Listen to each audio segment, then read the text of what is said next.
Holy crap. It is Friday night. It's 9 p.m. That must mean the Skeptical Help Bar is open. What?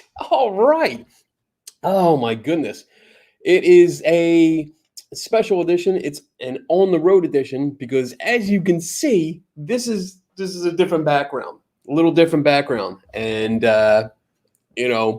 this is not my usual background. I'm a little bit closer to the camera. Lighting's a little different and all that stuff. So I'll explain why. But while I'm doing that, in the comments, please feel free to sound off. Let me know what you're drinking tonight. Let me know where you're from if I don't know already. Or just introduce yourself. Why not? Just put it in the chat. And I'll try to see it on the comments. I have a different setup here. So it's going to be a little awkward until we get started. Because I actually have a large screen TV behind my laptop over there. And I have it lined up so I can look at the comments when they pop up. But I don't see any comments popping up yet. There we go. There's Donna. Hey, Donna. How you doing? What? All right. So tonight is open mic night. So here, oh, wow. War crimes. That's a new person. Holy smokes. I finally get to catch one of these. It's good to see you, Kenny. Wow. That's cool. I love the symbol. That's nice. I love the profile. Very, very cool. Awesome. Ted. Oh. What's up, brother Dom? From Real Talk with Dom. Hi, Dom. How you doing? I thought it was going to be Ted. All right. Good to see you. So let's see. Let me go over the rules. Because I do that for every show. And first of all, before I do that, let me know how I sound, how I look, if the video is good, if the audio is good. Because again, this is a new setup. It's a temporary setup, and I did a test run like 2 nights ago, but I want to make sure that I'm coming across okay. So I'm going to actually go over the rules here. Boop, pop up the rules. Look at that, a new little feature there. My special effects budget must have gone up a little bit by like $5. Anyway, so the rules are pretty simple, and you'll see them up there. Rule number 1 is you're welcome to ask any kind of paranormal questions, paranormal-related questions, and in return, I give you my skeptical opinion. So it's just my opinion. It's not the opinion of every other skeptic in the world, just me. So, take it for what it's worth. Rule number 2 is that I don't know everything. And that's the honest truth. I really don't. I try to learn as much as I can, but there's always information that I don't know or I'm not aware of, or events and experiences and stuff that I've never heard of. So I may have to look up your question or, what have you. But I'll do it. I have another screen set up so I can look up a few things if I need to. I actually have it set up so that the streaming platform is on the big screen, and I have Google actually right in front of me where I'm looking. So I can actually type it up, and I'm not really ignoring you. Hey, Tommy. JD, what's up? Diane, good to see you. So rule number 3 is listen to Patrick Swayze and just be nice. This show is about friendly discussion, friendly debate. You can have discussions in the chat room about topics. You can ask me questions, and we can go back and forth. I'll look at responses and stuff and just go back and forth. But just be nice. If you're mean, if you're a dick, I'll eject you. That's pretty simple. We had one, I think, last week or the week before. Somebody actually got a little too hostile with their conversation, and I got to eject somebody. What? So, And then let's see what rule number 4, because I added 2 rules. Rule number 4 is that when you do have a question, please put them in the chat room. But do me a favor and put a Q or question in front of it. That way, when I'm scrolling through the comments, it's much easier for me to find it. Because there is always that issue of sometimes I don't get the questions. Sometimes I don't get the comments about the questions. And that's because I get far behind. And it's just a result of the show. That's how it is. It's a live show. So I don't get to ask a lot of questions. What is this? What is this shit?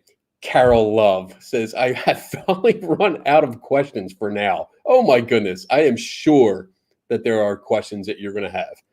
And Donna corrects me. Yes, it was last week where I had to eject somebody. So, oh well. I do have my specialty because rule number 5 is drink up. And that's the most important rule, I think, during this show. So let me get the rules out of the way there. All right. And again, if you have questions, please put them in the chat room because I don't have a theme. I'm actually not, well, obviously I mentioned it, I'm not home. So I'm at training, and I'm training because I work in the medical field. And unfortunately, I needed training on some things to help do my job and help not only do my job, but help other people do their jobs better, which actually fix people that are sick and, dying. So kind of important, but it sucks because now I'm in a hotel room. So I don't have all my toys and goodies, and I didn't have time during this week to actually come up with a theme or do some research for a kind of theme. So I'm really leaving it up to you guys. This is your guys' time to shine. If you want to ask questions, pop them in. Again, paranormal related questions, just pop them in the chat room. Or this is going to be a very short show. And it's basically going to just be this jackass drinking and you watching, and there you go. So, hey, Hell21, what's up? Good to see you too. JD has a question. Oh, that's not a paranormal related question, JD. But I did not see the latest episode of The Mandalorian. I did hear rumors because you can't help it because of social media, and I'm always on social media, so I can't help but know some of the things that pop up, but I'm not going to entertain any comments about that tonight because I want to watch it. I'll probably watch it after the show. My training has been all day, and when I get home or I'll get back here at night, I'm like, I'm done. I don't want to do anything. So what else has been going on? Let's see, because I'm going to have to fill in some time here until the oh, wait, what's this? Hell21 says, what's your thoughts on, I don't even know what that means. Randont. Oh, let me look it up. Look at this, the first question, and I'm going to have to look this up. So it's, let's see, Randonting. I don't even know if I'm saying that right. Let's see. What is randonting? Why is it leading people to dead bodies? Oh, wait, is this the app? Is this the app that like mysteriously, like you put in coordinates? Let me, I got to put on my old people glasses here. Oh, yes. Okay. So it says here, the app has become increasingly more popular during quarantine as people have tried to make fun for themselves while normal business and activities have closed. However, as people begun sharing their random adventures to TikTok, there was a trend of app users having supernatural experiences and crime-related things. Randonautica.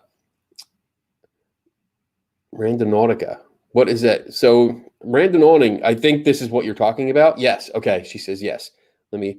I'm trying to get used to, I'm used to actually having 3 screens set up and just going across them all. And now that I have one screen behind the other, it's honestly, it's fucking me up. I'm trying to figure out how to get back to the other screen. So let me see. So she says, yes, look into it, please. So I'm looking at it now, and it looks like, I think I have heard of this, but okay. So this is a description of it.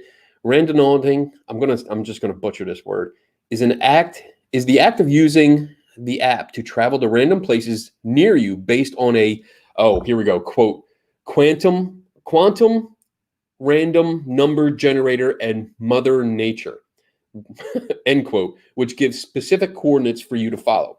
When you open the app, which is available to download in Australia, you start by setting a radius and the generator will spit out coordinates for you to travel to. The app's introduction video claims that these locations can be, quote, influenced by the user's thoughts and consciousness. Okay. Hey, Diana, how you doing?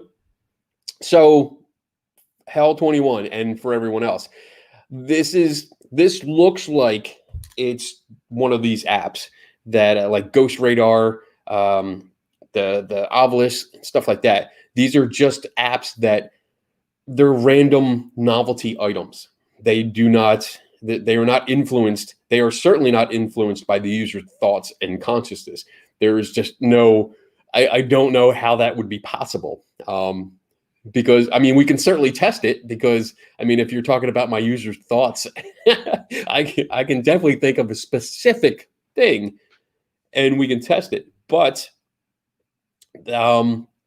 yeah, I don't see any way that this is possible, and it sounds like a marketing tool in order to get people to not only download the app. I don't know if you have to pay for it. I don't know if there's like a $1.99 or 99 cents or whatever, but it's to get people to come into it. If it's free, let me see. Let's see. Hell says yes, please test it. If it's free, I'll test it. I have no problem doing that. I don't mind doing adventures, but I've heard of this, and I've heard some of the locations like end up being in the middle of a lake, so you can't actually get to it unless you have a boat, or the middle of the ocean. There was a podcast that I listened to. I think it was Ono Ross and Carey. I think they were talking about it, but I'm not sure. But yeah, you know what? I'm going to write it down because since I have nothing to do here, I'm going to write it down and look into this more, because this might be something I can play around with this weekend and then get back to you on that. Maybe I can follow up next, or not next week. Sadly, there will be no show next week because I'll be actually traveling on that Friday. So unfortunately, there won't be any show. I was going to save that to the end so I didn't get anyone pissed off, but all right. Oh, and Hell21 says it's free. So, okay. So I will be testing this app. Let me see. App. Test this shit. Test this shit. All right. So it's on the list, Hell21. All right. Let me scroll up because I saw a comment from War Crimes. Let me see. He said, he or she, I'm not sure. What's the, I don't even know what your name is. I'm sorry. It says, let me get this straight. You're in a hotel and you brought not just one, but several figurines to be used as your backdrop. We all take a moment to appreciate that fact? Oh, you have no idea. I have stuff all over. I have Scooby-Doo here. I have Bigfoot and then an Alba Twitch because the Alba Twitch is a little Bigfoot. I have Boba Fett. What else do I got? I got some dice, my big ass 20-sided die, the Hulk. There's an alien here. I don't know what his name is. Maybe you guys can help me out. The guy from Game of Thrones that drinks and know things, because that's what I do. I drink and I know things. So yeah. Let's see. Diana. Hi, Diana. War Crimes, I think you're right. I mean, it seems like a silly app that we're talking about here. And it just seems, once I look into it, one of the things with apps is that I definitely look for the disclaimers. I don't just look on the, like the App Store, but they usually have some kind of website that you can go to. Let me get this out of the way. And you can look there, and I usually look for the almighty for entertainment purposes only, because that's a dead giveaway. And then, I mean, that description, the description of it saying that it's based on quantum random number generator and Mother Nature. I mean, what kind of pseudoscientific bullshit is that? It's pretty much up there. That's what it is. Yeah, it is. Super pseudoscience. That's what it is. It's bullshit. It's same kind of stuff that you see like on Ghost Radar and other apps like that claim that they can detect ghosts or aliens or something like that. Let's see. What's this from WLFE? The field you're in, you must have many experiences. I'm assuming first watch. Okay. So I'm not sure what this question really is, but the field I'm in, I'm a skeptical writer. So I don't know if we actually ever met, but I write for Skeptical Inquirer magazine. I have a column with them, and I investigate ghosts and hauntings and Bigfoot sightings, other cryptids, and any other mystery, pretty much conspiracy theories from a skeptical and scientific point of view. That's pretty much what I do. So I do have, I don't have experiences per se where I'm like, oh, I saw a ghost. I have cases that I've worked on. And most of the time, I'm definitely picky with my cases because I pick ones that I think I can solve. Because if I don't think I can solve it, then because I spend a lot of time on this and I talk with my hands, because I spend a lot of time with this, I don't want to take on a case that just has bad information or little information that I might never be able to solve, because it could waste a lot of time. So I focus on ones that have that chance of being solved, no matter how far-fetched. But if there's a chance it could be solved, then and it has to be interesting. So that's pretty much the cliff notes of me. So there you go. Let me scroll down. I appreciate all these comments. This is great. And I hope I'm still coming across good. Let's see. Oh, hey, Bob. Good to see you, buddy. I thought Kenny was running late. Tonight, I mean, it might have taken a little bit for you to get in. I have tried to whittle down how many platforms I stream to because I really want to get everyone together on one chat board, because I was broadcasting. I think when I started, I was broadcasting on like 5 different platforms, 5 different pages, and everyone was all over the place. So I've whittled it down to where I'm just broadcasting on WLFE-DB radio network and then sharing that link to my other pages. So everyone should be in the same chat except for War Crimes and Hell 21 because they're watching via YouTube, because it's much easier for me to just stream right to YouTube instead of downloading the video later. So, all right, let's go. We got a question. JD, I love having the comments like right at the top of the camera. That's great. He says, are there any ghost gadgets you haven't reviewed yet or are looking to get your hands on to inspect? So yeah, there's quite a few that I haven't reviewed yet. And there's like it's not like I haven't reviewed it and then I have reviewed it. Because there's gadgets in the middle where I've done partial reviews, like the REM pod. I've talked about online, like on my blog page. I've talked about here and there, but not a full review. I posted pictures of me taking one apart, showing what's inside, and what else have I have done? I've done stuff like with the Ovilus. I've posted little things here and there about it, but I've never done a full review. So there are a good amount of gadgets that I'd like to get my hands on and just play with. Some of the ones, what would I like to get to? I had a list of ones that I wanted to get to, but they're very expensive. I'd like to get some of the ghost boxes. I do have two ghost boxes. One was made especially for me. It was a nice one from Bob Christopher. He made me a Scooby-Doo lunchbox, ghost box, but that's more for show. And I think you guys have seen that. That's usually behind me at my home studio. But I'd like to get, what else?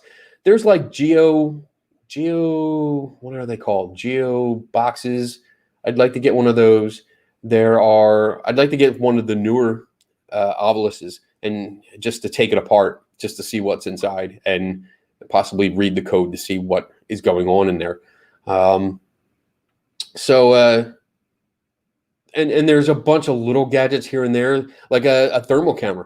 I haven't reviewed a thermal camera, and that's a popular tool in ghost hunting shows. It's real. I mean, you see it on all the TV shows. They all use it, and they're just expensive.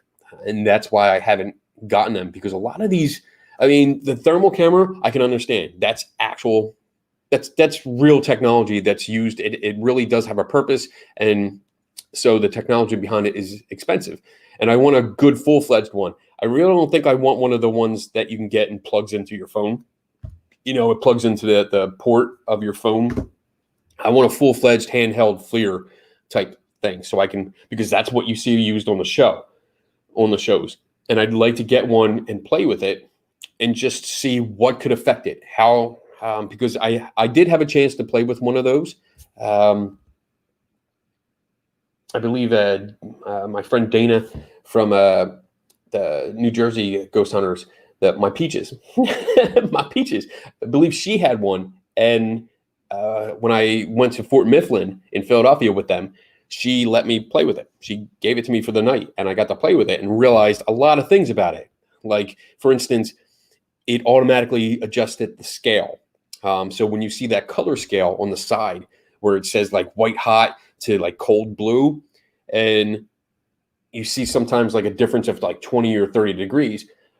Just moving it around, it automatically adjusts it. So that 20 to 30 degree gap between the extremes sometimes went down to 5 degrees difference, which is that's a big deal, because if you're walking around and taking measurements or looking through that camera and you suddenly see something that looks, white hot, and everything else is, blue around it, then you might think, holy shit, that's like burning hot. That's like the hot as the sun, when it's only, depending on the scale, it could only be like 2 or 3 degrees different.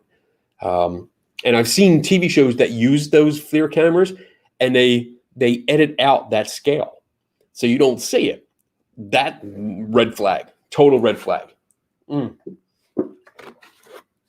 right. I hope that answered your question so far. That was a good one. Let's see. Donna says, Bob, you didn't miss much yet. That's right, because I've just been rambling on. Oh, there goes. The comments just jumped ahead. So Carol wants to know what city you are in. That's a secret. Sorry, can't tell you. Because it's all for work and training, and I'd rather not people know where I am. Some people know where I am, but it's a secret. Let's see. Let's see. I'm looking down. Dude, don't bitch at me there, Bob. He says, damn it, now I'm leaving. Kenny, just kidding. We understand you cannot be here every week. That's right. Oh, I guess you're talking about no show next week. Yeah, sorry about that. Let's see. Tim Vickers, yes, for entertainment only. I mean, that's some things like that. I mean, you can see it on the Ovilus. I don't know if the newer ones have it, but the older ones, like especially the football looking one that I have, it says right on the front for entertainment only. I mean, that's, to me, I have so much trouble with that, because I see that shit and it's like, all right, you're spending how much money? You're spending like $100 and some or whatever. I don't know exactly what the going price is, but you're spending a lot of money because you think you're doing serious work, and right on the fucking front of it, it says for entertainment only. Think about that, people. I mean, not everybody that, you already think it's silly, but the people that really rely on that and think it's a legitimate device, think about that. You're buying a toy. That's it. It's a toy. It's for entertainment. That's a toy. It's I can use this. This is a toy. I can say, all right, I'm going to roll this, and maybe the ghost will affect this. So if I'm going to ask yes or no questions. So even numbers mean yes and odd numbers mean no. How about that? And I'll just roll it. And I mean, that's just as good as trusting an Ovilus, because it's all random toy shit. I mean, I love toys, obviously. I mean, look at that shit. All right, let me keep going. Bob comments, so my understanding is that Kenny packs one suitcase with clothes and one with his toys. Is that right? Yes, actually, it's right. I do have, I'm going to scoot over here and show you. Here's behind the scenes. This is my toy case. Yep, this is my toy case. So I put all my figures in here. Oh, look, I'm all ready. Just in case somebody comes in at night, I can, whoa, that went far. So yeah, I'm all ready. All right, Hell21 says, what's your thoughts on the monolith in the news this week? This is a good question. I mean, I've been following this, and I've been actually up and down, or undecided whether I wanted to write something about this, because so many people were covering it already. I think it would be redundant, but I might do it anyway. More of a blog post than anything else, but it's definitely art. I mean, the first pictures of it, as soon as I saw the first pictures, to me, it was very noticeable that it was riveted together. You could see the rivets on the sides, and they were level going down the entire side. So right away, that told me, one, it's not a monolith, because a monolith is actually like one solid piece. So this was obviously not one solid piece. It was riveted together. And then later on, when there was a picture released, there was a couple guys there, and I'm guessing the what is it? Law enforcement or the park rangers, or I forget who did it, but they came in and actually knocked it down and took it apart and took it away. And when they did that, they actually took one of the sides off of it, and you could see inside, and it looked like it was just almost like a wooden frame with padding in the inside, and then the aluminum sides were just riveted on. So I think it's cool. I honestly, I think it was really cool. It was a really cool thing, especially, I mean, when you think about the last couple months, this year has been shit. This year has been really shit. It's getting worse, and people are stuck in, and we're trying to make the best of it, and doing stuff like this. Live feeds. I mean, everybody's doing live streams now because that's the way, you can interact with people. And then out of nowhere, out of all this bullshit and like political shit and sickness and people, we losing people, we get this little story that comes out. And even though it was like, oh God, here comes the alien people, they're going to have their day in the sun. It was actually fun to follow this because it was a little mystery. I believe that from some reports that it's possibly been there since like 2016. Because I think that when you go back in the archives of Google Earth, you can see it because it was found, obviously, because there was a lot of people there visiting it. But when you go back and you find that it was there for the last 4 years at least, and it's just now found, I mean, that's pretty cool, and whoever did it, they should really be proud, because that's a real world Easter egg. And coming from a geek like myself, and I'm sure most of you guys are geeks, that you love Easter eggs in movies and TV shows and in storybooks and stuff. And this was a real life Easter egg that had this almost supernatural slant to it, because it was like, wow, this is just this stark contrast of this metallic triangle stick. I mean, that's all I can say about it. It just in the middle of the desert, the contrast of that, and comparing it to the sci-fi movie 2001, and it was cool. I liked it. So I mean, that's my thoughts. I liked it. I thought it was a great story. I wish they would have kept it there. I really do. I mean, I understand the law is the law, and you're not allowed to do it, but I think they should have kept it there. And it would have. I understand why, especially now, because you'd have people gathering and you don't want that. But fuck, man, I wish they would have kept it there. I really do, because I would have loved to have visited. I mean, I really thought that was my first thought was, how can I get there? I really want to get there. I can take a couple days off of work and maybe I'll fly out real quick, like a 3-day turnaround, fly out, spend the day, go out, visit it, take pictures, get selfies, be like, what's up? And then fly home. Unfortunately, no, I won't have that chance because it's gone. No, Diana, you are right. I never pack a light. Tim Vickers. Hey, what's up, Tim Vickers? Don't get Tim Vickers. Tim Vickers says quantum cookies. Maybe I ate them. Maybe I didn't. You got to see them first to know. There you go. Do you guys see? I don't know if you can see it, but I do have, let's see if you can see it when it adjusts. There we go. You see the child? I put that over a lamp just so I'd have a better background. Let's see. Hell 21. Oh, where's the best way to watch? Where's best to watch? Probably on my Facebook page. If you subscribe or go on to I Am Kenny Biddle on Facebook, that's where everyone else's comments usually come from. Or because I'm streaming to WLFE-DB Radio Network, and then I share that link to my I Am Kenny Biddle page. I share it to my personal page, which is Kenny Biddle, if you want to send me a friend request. And I also stream or share it to like the Mystery Museum site and the Skeptical Help Bar Facebook page. So any of them share the same link, so you can jump in and see it. Bob says, I will not be here all night. My wife's workplace is having a full day of work. That sucks. Well, stay around as long as you can. Let me see.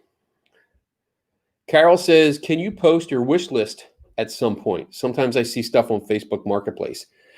I could probably post something like that, things that I'd like to get. Once in a while, I do put out like a post asking people if they're not using their ghost hunting equipment, or what have you, any kind of like paranormal enthusiast kind of equipment.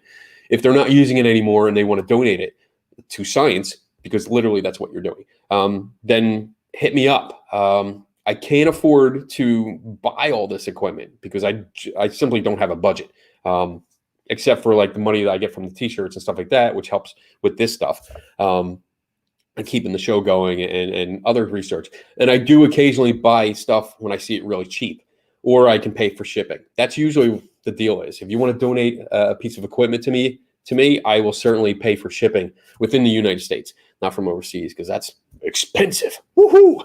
But yeah, I think a wish list, maybe I'll do that. I'll write that down. Wish list of items, just in case, because I don't see it happening, because like I said, a lot of these items are expensive, overpriced. That's what really they are.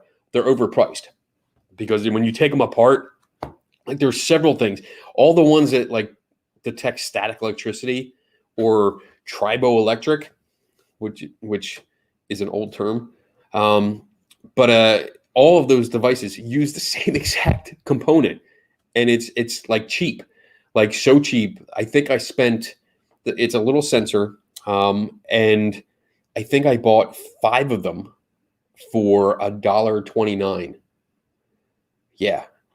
And then, I mean, it takes a little bit of work. It takes about a half hour to put stuff together. You can find plans online to make that, but a lot of this stuff is really cheap, and they're sold for high prices because it's ghost hunting, and there's a market of supply and demand, and TV shows use them, then the price goes up. So yeah, maybe I'll do that. Let me see.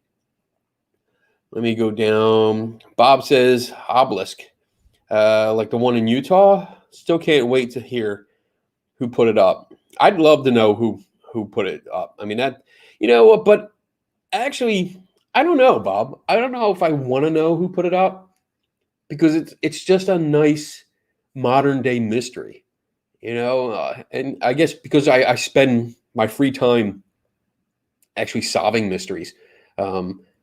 Something like this, where we know it's not an alien artifact. We know it's not like an interdimensional message from the rainbow people in the 67th dimension, trying to contact us. It's none of that. We know it's a piece of art. So the modern day mystery of who did it is just really cool. Maybe someday, like decades from now, when the guy is old, or the guy or the girl is old and ready to pass on, they're like, you know what? Here's a picture. This is me installing it, and boom, there you go. The world will know. Whew, that would be cool. All right, let me see. Hey, John Michael, good to see you, buddy. Hope you're doing good. Now the party can start. That's right. John Michael's here. Oh my goodness. John was nice enough to offer to let me broadcast from his place, but because of the whole COVID thing, we didn't want to get anyone sick, so we're going to pass and try to get them together next time I'm in the area. All right, so we got a question from War Crimes. Can you share with us some of your thoughts about EVPs? I don't think they are real. And as in, I don't think they're voices from dead people. So EVPs have a big problem. They have a major problem. One is that they are not recorded under controlled conditions. They are usually recorded in places where there's multiple people, or they're left alone. The recorders are left alone. And let me address the first one. So when you have a team of ghost hunters going into a place, and either one or two people are in a room, or and not or and maybe there's other people on the team that are in different parts of the house or building, you're going to have problems with friction, first of all, because, and this is something I brought up before, when you have a recorder. I don't have an actual recorder here with me because I didn't bring any. I brought figures, but I didn't bring ghost hunting equipment to demonstrate. So I'll use my phone as a makeshift recorder. So usually the microphone is built into the case of most digital recorders, which is the commonly used piece of equipment. And if you're holding it by hand, if you're just holding it like this, all the little friction, the micro movements of your fingers, of your hand on the body of that recorder is going to cause friction, which translate, because it's going to cause friction, which is vibrations going through the case, and it's going to affect the microphone. So you're going to have weird noises. Another thing is far off noises, and far off noises don't have to be something like down the block or outside. They can be on the other side of the room. If you have someone that's shuffling, if they do one of these, because they're sitting on a chair or a floor, and they're like, oh, you know what, my butt's falling asleep, I got to move, and they do one of these, they could try to do something quietly, and that recorder might pick it up. Footsteps, walking around, traffic outside, also a vibrational issue, not the metaphysical vibration, but actual vibrations, where it shakes the ground or shakes the house. And if your recorder is sitting on a table, that table is going to shake a little bit. The recorder is going to shake a little bit. It's going to pick it up. I always recommend getting a shock mount. If you can get a shock mount, which is something I usually have it on my normal setup at home. My microphone's on a shock mount, which absorbs a lot of the vibrations of me tapping like on the desk or moving around. It doesn't affect the quality of the audio. So that's with people in the house. And you also have problems with, like, if somebody is above you or below you and they're talking or laughing, it might be muffled to you, but depending on the sensitivity of your microphone, it might pick it up much more. Like the microphone that I'm using, this one, let me see. So this is a condenser mic that plugs in, but it has 3 different settings on it. And it's more for speaking like this, using it the way I am. And there's also a conference mode where if you're in a conference room, it's more sensitive, so it picks up a lot more. If that's the case with your recorder, it might hear somebody on the other side of the room going, hey, what are you doing? Some kind of whispering, and it might pick it up. And I see it that it's common use for ghost hunters to take these audio clips, take them back and edit them, enhance them a little bit, bringing it up, turning it up. Once you start enhancing it, then unfortunately you're manipulating the data, but you can enhance it and sometimes bring up those whispers. And because they're not clear, if you're listening for something, now we run into audio pareidolia, because if you hear something and you're expecting to hear something, you might hear it. And then if you say, oh, well, it says Charles. Once you say that out loud, now you primed everyone that's near you to listen for Charles. You play it again, people are going to listen for Charles, hear Charles, and that's what it's going to be. Priming is another issue. I hate when TV shows play an audio clip and they put the text on the screen. So you read that text as it's playing and you're like, oh yeah, I hear that. And then the second time they play it, you hear it even more. And the third time you play it, you're like, oh yeah, it definitely says that. That's priming. That's telling people what to listen for, and their expectation makes them hear that. So big problem with that. I also have a problem with people leaving a recorder alone in a room, in a house, in a cemetery sometimes, leaving it there and then coming back maybe an hour later or a day later or whatever, and then treating the audio clip as if it's legitimate evidence. Because My big problem is that you have no fucking clue what went on. You don't know if an animal jumped up, and was playing around. You don't know if somebody walked in the room, maybe saw the recorder, walked back out. You don't know if there was a storm or wind or somebody outside. You don't know the conditions that are going on anytime during that recording. So for me, it's a waste of time. And I don't like, let's see, thoughts on EVPs. So EVPs, yeah, in general, I think it's very, the results I think are very subjective. I think that, when you're listening with an obvious bias, because it's mostly people that have done the EVP session. They went into a location believing it's haunted. They went into the location believing that EVPs work and that they can definitely catch ghost voices. So when they replay and listen to this recording, they are actively listening for anything that sounds like a word, especially if you have the context of questions with it. If you have questions being asked, you're listening for an answer that relates to that question. So if anything comes up, anything at all, and I mean, there's noises about like people, not only people shifting, but maybe the house settling, maybe a door slamming, maybe even a chair creaking. If somebody kind of shifts a little bit in a chair and it goes, you could make something out of that noise. It's very difficult to determine if an EVP is an EVP and not just some sound, some random noise. So no, I don't think that they are legitimate evidence, mostly because of the conditions to which they are recorded. There's no controls. There's no proper methodology used or in place to capture these and filter out false positives. There's just not. It's all subjective. It's based on interpretation, and I don't think it's useful. So I hope that answered your question. I mean, if you certainly have some other follow-up questions, please feel free. I don't mind discussing it. So we can definitely go with that. Let's see. Bob likes my toy case. Donna says, yes, never leave home without a Nerf gun. Damn right, girl. You got to have, where'd my Nerf gun go? Oh, there it is. Still got 2 bullets left. So it's really fun if somebody, if somebody's in the hallway and you open a door and you shoot them. All right, let me keep going through these questions. I appreciate everyone hanging out. We still got an hour and 15 minutes to go. So keep the questions coming. I'm trying to catch up. I think I'm at the bottom, but I'm sure if I start moving the comments down, it's going to jump up and say, oh, you have like 30 questions.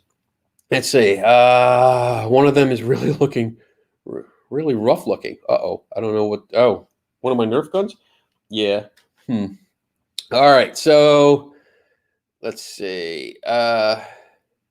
Going down. So not aliens trolling us. That's right.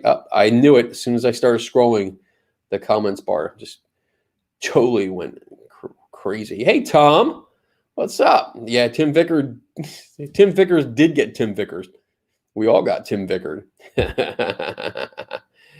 Eric. What's up, Eric? He says, oh, Kenny, we are in a different location tonight. Awesome. Where are you at? Let me know.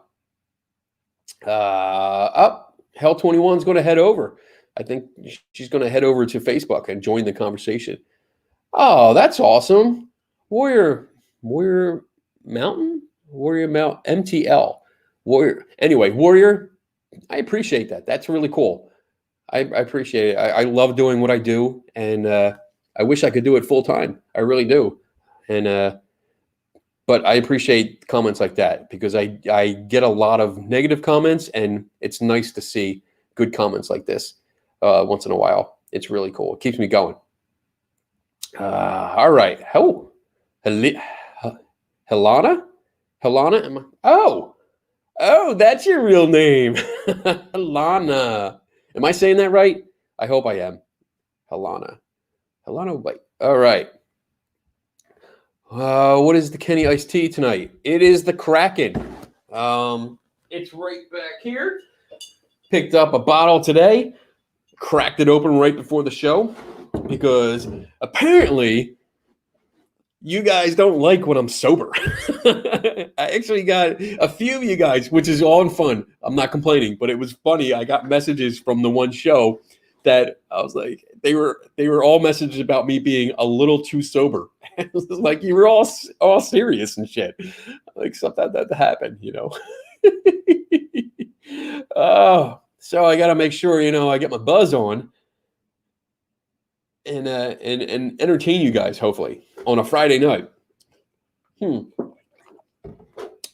love this. Wait, over here. I'm backwards. Science. That's awesome. All right, JD's got a question. Big question. Oh boy. Let's see.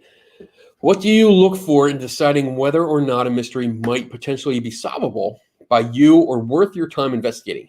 Do you look for claims which are testable? For example, there are some locations where I live in town that psychics claim are haunted, but I don't consider that much to go on in terms of an investigation.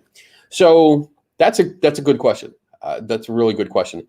So I guess I don't really have a set parameters of what I choose to investigate. It's usually what comes up. Let me think about this for a second. So first, it has to interest me. It really does, because there's been plenty of times when people have sent me links to things like videos or photos or stories where I'm like, you know, that's okay. You know, if it's like a typical video, same thing, like poltergeist videos, there's millions of them on YouTube. So I really don't look into them too much. Dolls moving. I mean, I know I just did a video on my YouTube channel, just going into that a little bit, but there's millions of videos showing dolls moving around. And it just because it recently been featured on some of the TV shows that I addressed it. And it was fun to address it. So I think it's like, it has to be interesting and really catch my attention and be one of those, like, not everyday ones. Like, for example, JD, the picture that you had sent me, the 1900 picture of the phantom hand. Like, that was interesting to me because it was something, one, I haven't seen before, and two, I did a search and didn't find anyone that was addressing it. Like, no one looked into it. I did find one guy that had looked into it, and he found a few different things, and I incorporated some of that and referenced them because that's what you do. You have to reference people that you have to cite people when you use their information. That's only just being professional. But other than that, like, I didn't see anyone addressing it. No one actually took it on. And I want to see if I could figure some more things out. A couple conspiracy theories that I got from Ben Radford popped up and were interesting. Like, they challenged me to find out who the alleged Elvis Presley was in the movie Home Alone. And it was just one of those off the wall things where I was like, Elvis Presley. You know, maybe I can figure something out. I don't know. And I guess it's not always instant. Like, sometimes it is. Sometimes it's like I see like a story and I'm like, oh, you know what? I'm gonna fucking go after that. That's yeah. Let's do that. Sometimes it's somebody asks for help, like Susan Gerbic of the Gorilla Skeptics. She asked me to look into a psychic that was promoting like really, really shitty metaphysical health benefits, like pills that could, I think, if I remember correctly, the pills that she was trying to sell could not cure COVID, but prevent you from getting it. And it was a bullshit claim. And so I definitely looked into that. That was interesting to me. I wanted to do that because that's not only a mystery to solve because of her psychic abilities, but there was a public health hazard that was there, and I really wanted to contribute to that. So what else? I guess it really just does come down to what's interesting to me, and if there's enough information. Like, I will spend. Sometimes there's times. Let me. I'm looking for my mouse because I'm used to having a mouse in front of me. Sometimes there are cases where I look at it and I'm like, all right, that's kind of interesting. Let me spend like an hour on it.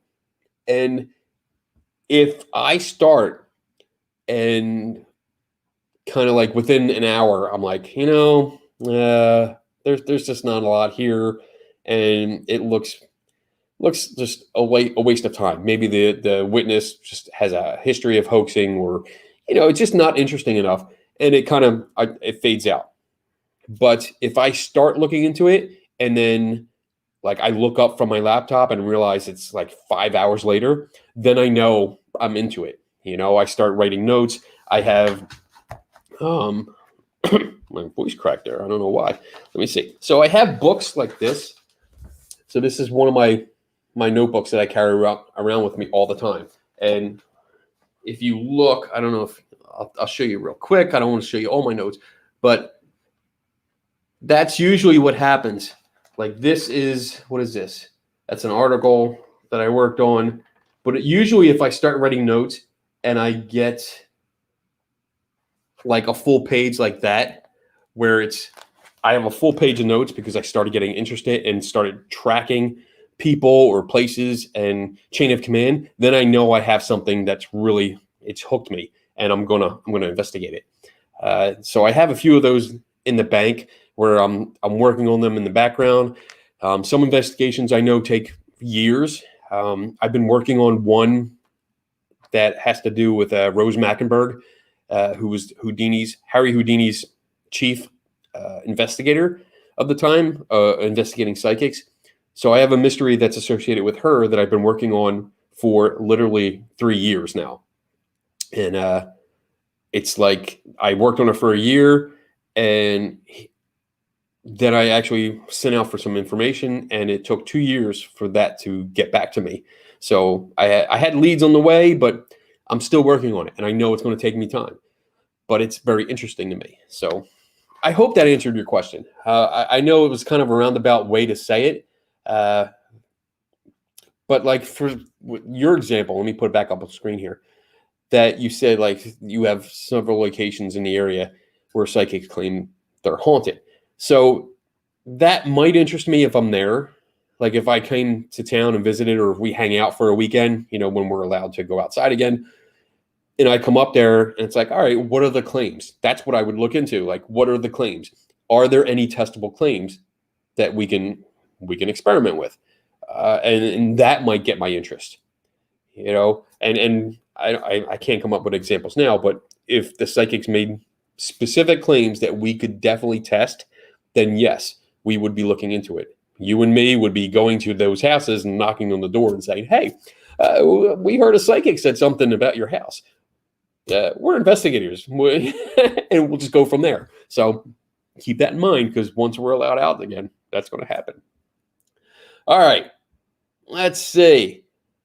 Let's keep going through here. And let's see. Oh, thank you, War Crimes. I appreciate that. Carol's got a question. How come sometimes I can keep this Facebook podcast open and go to another page and keep podcast box open in corner, and sometimes I can't, like tonight? I have no idea. I don't know. I don't know. Maybe somebody in the chat room can help you with that one. I'm not sure about that. Let's see. The Nerf gun looks good. No, this is just a cheap one. It's a cheap one I picked up. I think we picked them up a while ago. We have like dozens and dozens of Nerf guns at the house, because we used to have like big Nerf wars, where it was just horrible. And I think even one time I did a short video where I attached my phone onto a gun, and I did a Call of Duty kind of thing around the house. Right. Oh, okay. So it's Hell-Anna, but close. Hell-Anna. I'm gonna. All right. I try to get names right because I'm horrible with names, so I really try to get them. I get them right because sometimes I don't want to say your name wrong, because that pisses people off. Let me see. Eric says, no, I was saying you are in a different place than usual. Oh, okay. I get it, Eric. Yeah. I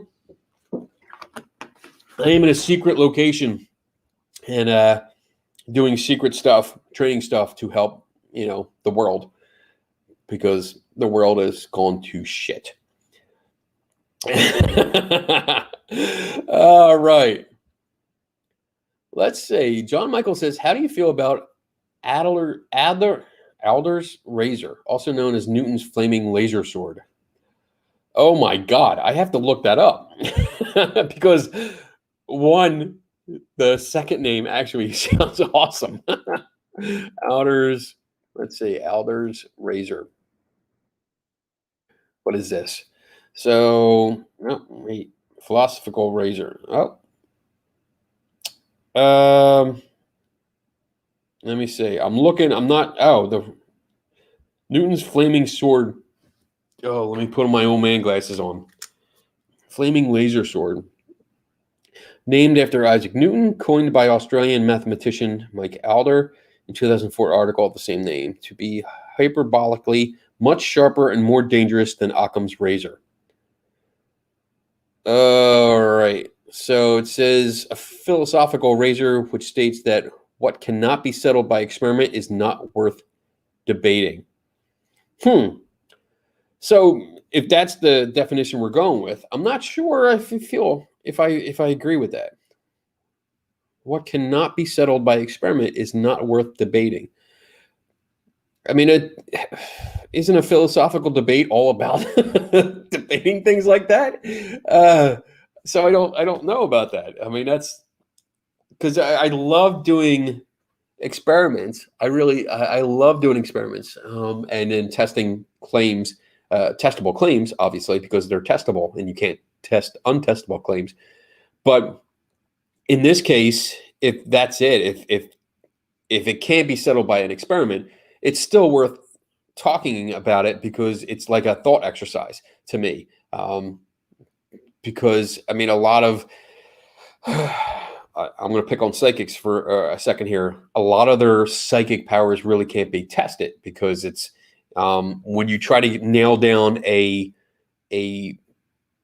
like a detailed description, it's becomes a very vague kind of power. Not everyone can describe it. It doesn't always work. This and that. Sometimes you get it. Sometimes you get this. Sometimes you don't get it. So it's very hard to nail down. And experiments often don't work because it changes. We run into the moving the goalposts fallacy a lot with testing psychics.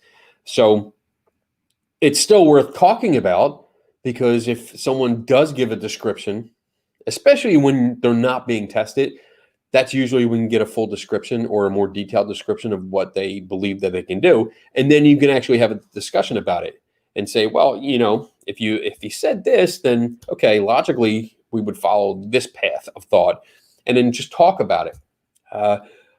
I've done this with several people that claim to be psychic, not having like arguments where we're yelling at each other or I'm trying to prove them to be fake, because I don't think all of them are purposely fake.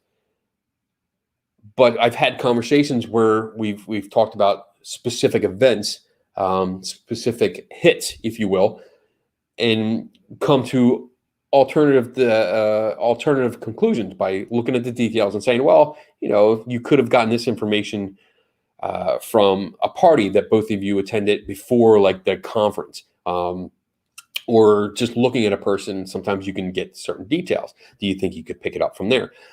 I know this is very vague. I'm actually being very vague, and I apologize because I don't have specific experiences to relate to you. But I do think it's worth having discussions sometimes. Maybe if this is in relation to more like how I pick my investigations, then I think that would be a different case because I don't mind having conversations about things that I won't investigate or that I don't choose to like take a deep dive in. But yeah, I'll still have a conversation about it. So I don't know if I just confused you more or if I did answer your question. I'm really not sure what I did right there. So I hope so. Let me know. So I'm going to keep going. Let's see. JD says, Kenny Biddle, you don't have to cite people. You reference if you hire someone to ghostwrite your book for you and they plagiarize. Of course not. I mean, as long as your name's Zach Baggins, then you're free to do what you want, or Troy Taylor. You can plagiarize all you want. Oh my goodness. Uh, Bob says, I just noticed that your logo is now purple. Any reason for the change? Actually, yes. And I'll show you because I did this little thing so I could put up the rules right here. And when I had my regular logo, it kind of covered up a little bit. So I put up this one just so it would look a little bit more better, a little bit more better.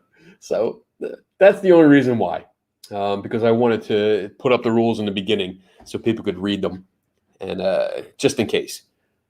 Dig the purple. That's right, JD. You better. That was done. Oh my goodness, I forget her name. It's been years because the person that did my regular logo, let's see, the person that did this logo for me actually did this one as a bonus, just because she was into it and she thought it was really cool. So pretty cool. I'm going to have to look up her name now and give her a shout out because it was a long time ago. I was actually at a Comic-Con where I met this artist, and she did great paintings, amazing paintings, which I bought a print of because I thought they were really great. And then we connected on social media, and I talked to her a little bit, and I commissioned her to do a logo for me. And she was really good. I mean, it was great because she does great work, and her regular prices were way above what I could afford. And I told her, I'm like, I can't do it because, I'm not saying you're expensive because it's worth it. It really is because she really does good work, but I couldn't do it. And then she came back to me and said, don't worry about it. I want to do this. So she was, and now I feel bad that I don't remember her name, but it's been several years since I did that. So I'm going to have to look that up and get it back to you. So Helana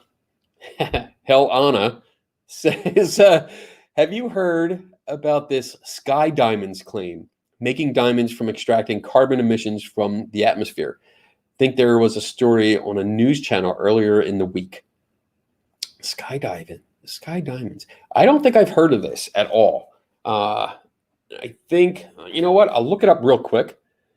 I got to figure out how to get back to my other screen that's in front of me.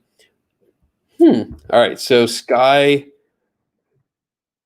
diamond, shining like diamond. Oh God, I can't sing at all. Sky Diamonds Jewelry School. Oh, that's a store in Vegas. Sky Diamonds. Let me see. I'm looking. I don't see anything. Diamonds from the sky. This entrepreneur. Okay, so let's see what this says. This entrepreneur says he's making diamonds from the sky. And there's a picture here. So it says a British entrepreneur claims to make diamonds entirely from the sky.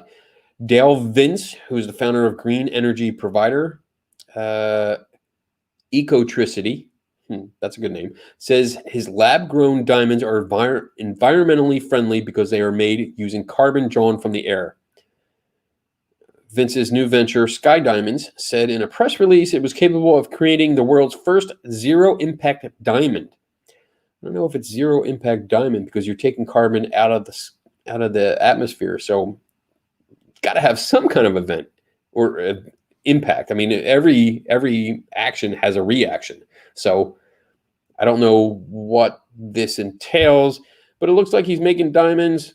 This looks pretty involved. I'm going to look into this a little bit later, but they're sparkly. I'm sure my wife would love these things. Wait, I can share the screen so you can see what I'm talking about here. There you go. That's what I'm looking at. So he's got all sparklies. There's sparkles all over the place.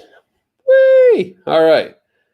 Let me get going here. I'll look that up later on, and I'll try and get back to you. So make sure you send me a friend request so we can chat later. Let's see. I like this. JD says they make diamonds from your ashes. That would be cool. I would do that. It's not paranormal, sorry, but needs a skeptic to call it out. I don't know. I'll have to look into it. I mean, that's the base material, carbon. So I guess it's plausible. I'm not sure. I'm really not sure. I have to look into that. War Crimes says, to me, motion tracking systems that are altered for research, such as the Xbox Kinect, for example, are susceptible to giving false negatives. At what point do you decide to toss out the so-called evidence?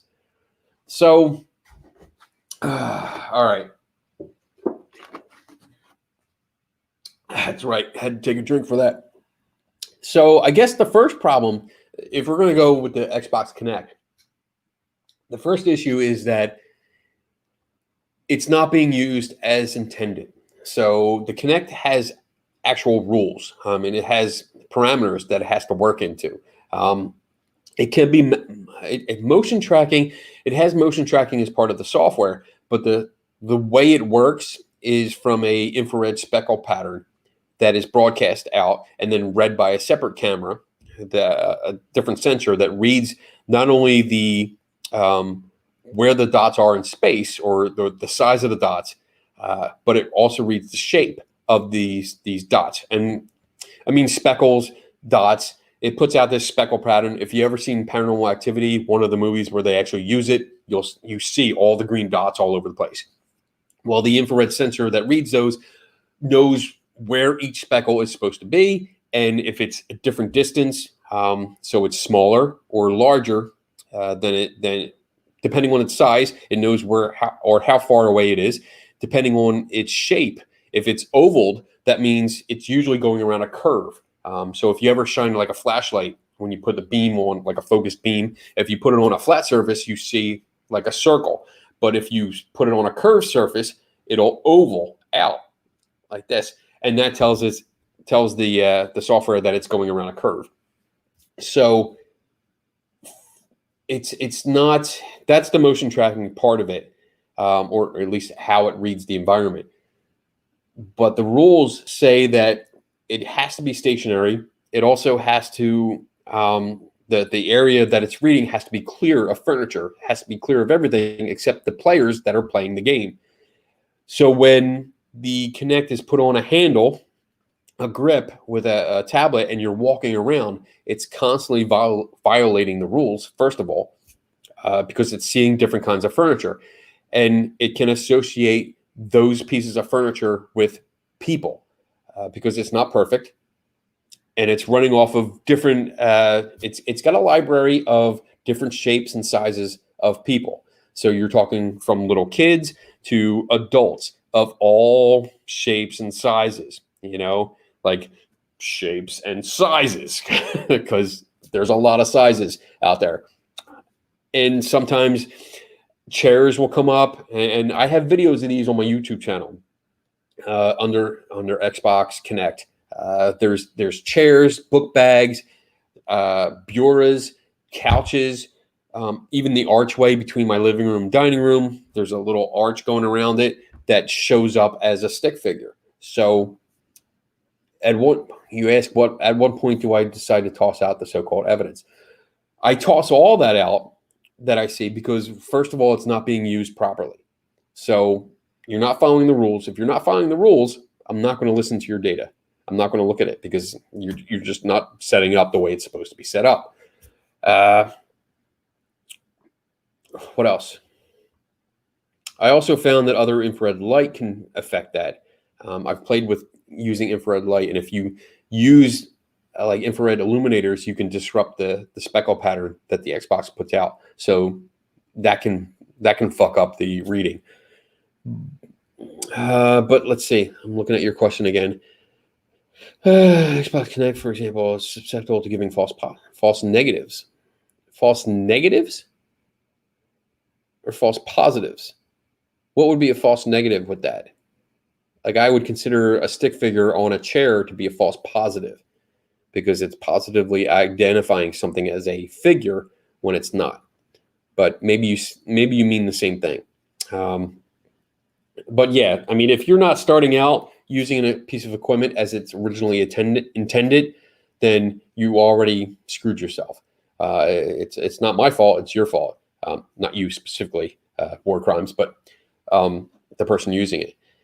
And I know that the Xbox Kinect has been used by like archaeologists when they're trying to map like caves and stuff like that. But the software is modified. It's not the same software that's open sourced from Microsoft. But unfortunately, ghost hunters that buy an Xbox Kinect as the SLS camera, they're getting the open sourced software directly from Microsoft that's used for the gaming system. So it's not modified, and you're basically playing a game. It's basically plugging in the Kinect taking it from the Xbox and plugging it into your laptop or tablet, and then using it. So it's looking for people. It's already flawed. And I mean, shit. I mean, if you're using like a night vision scope or night vision camera that's working off of infrared, the Xbox Kinect is using infrared to detect figures. So if you were technically using an infrared camera, a night vision camera with infrared light, you should be able to see exactly what the Kinect is picking up.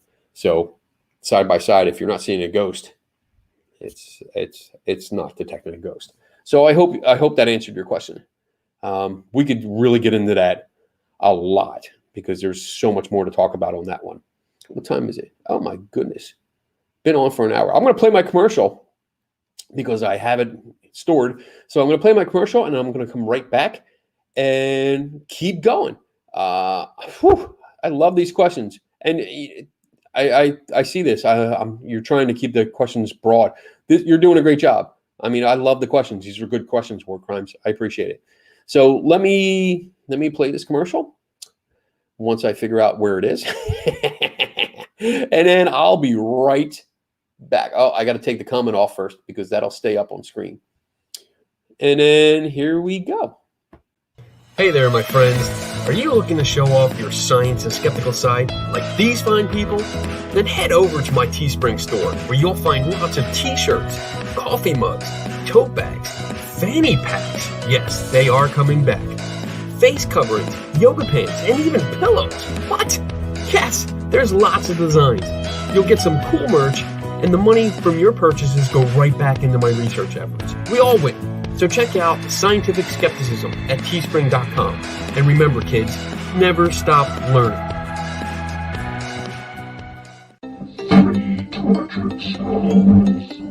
Are you tortured by what you see and hear about the paranormal field? Join us as we critically examine and question paranormal claims, science, ghosts, demons, cryptids, UFOs, ghost hunting technology, and much more are all on the table for discussion. 3 Tortured Souls is a video podcast that streams live on Saturdays at 8 p.m. Eastern and 5 Pacific. 3 Tortured Souls. All right. That's awesome. I love my commercials.